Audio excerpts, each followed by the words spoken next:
former U.S. ambassador. Welcome to the program, Ambassador. So we followed Trump's statements a short while ago. He said he's got three names who could lead Iran in the future. Any further information about these names will be there officials from Iran, from the IRGC, or figures from the Iranian opposition overseas?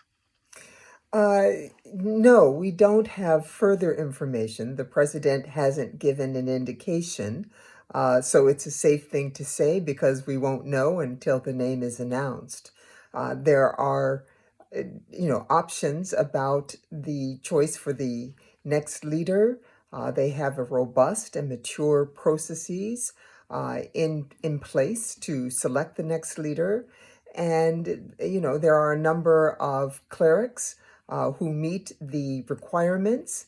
And of course, they could ignore what the rules are in order to choose someone else. So we will just have to see who it's going to be.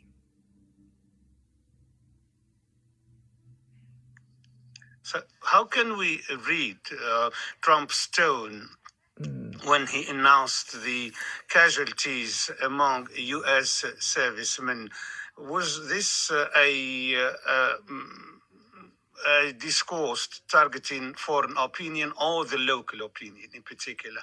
Yeah, that's a really important point for the United States.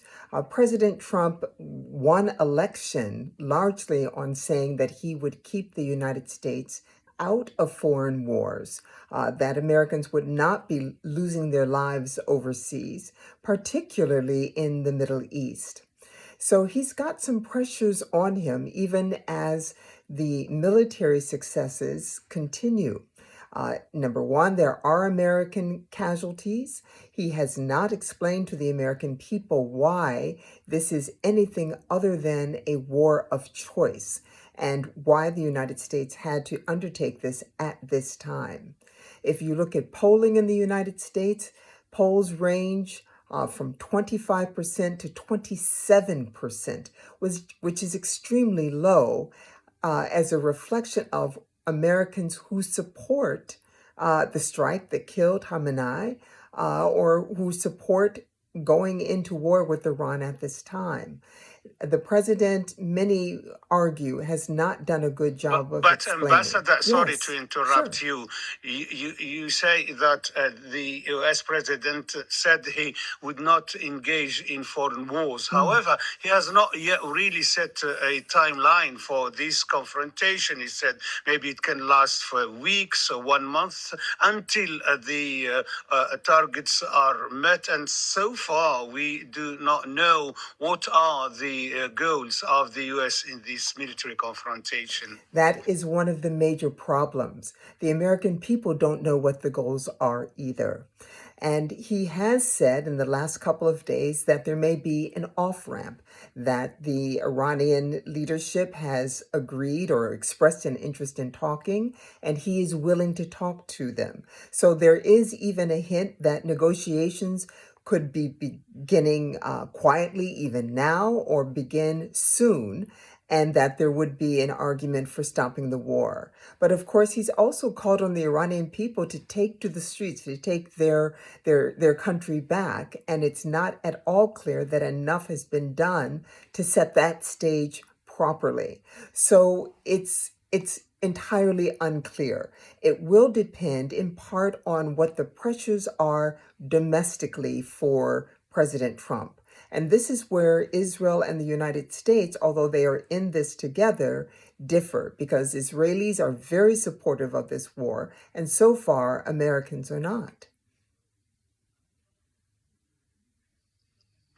As you said, Ambassador, when the U.S. president calls on Iranians to seize power and says the U.S. will help them in this endeavor, what does this mean in practice? How can the U.S. help Iranians seize power? Yes. Again, excellent questions. President Trump said he would come to their aid when they started protesting a couple of weeks ago, and he did not.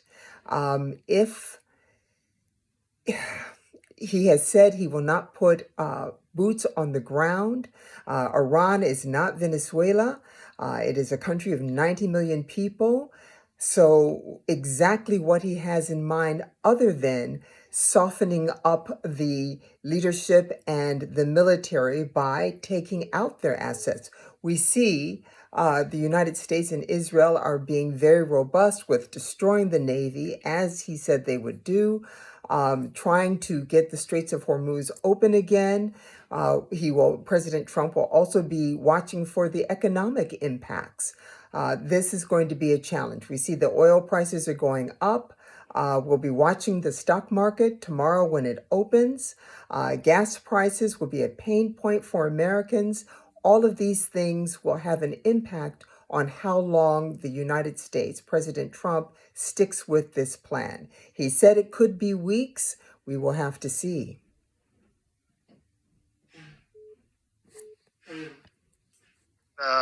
Gina Winstanley, I thank you very much indeed for joining us from Washington, D.C. My Thank you so pleasure. much indeed. Thank you.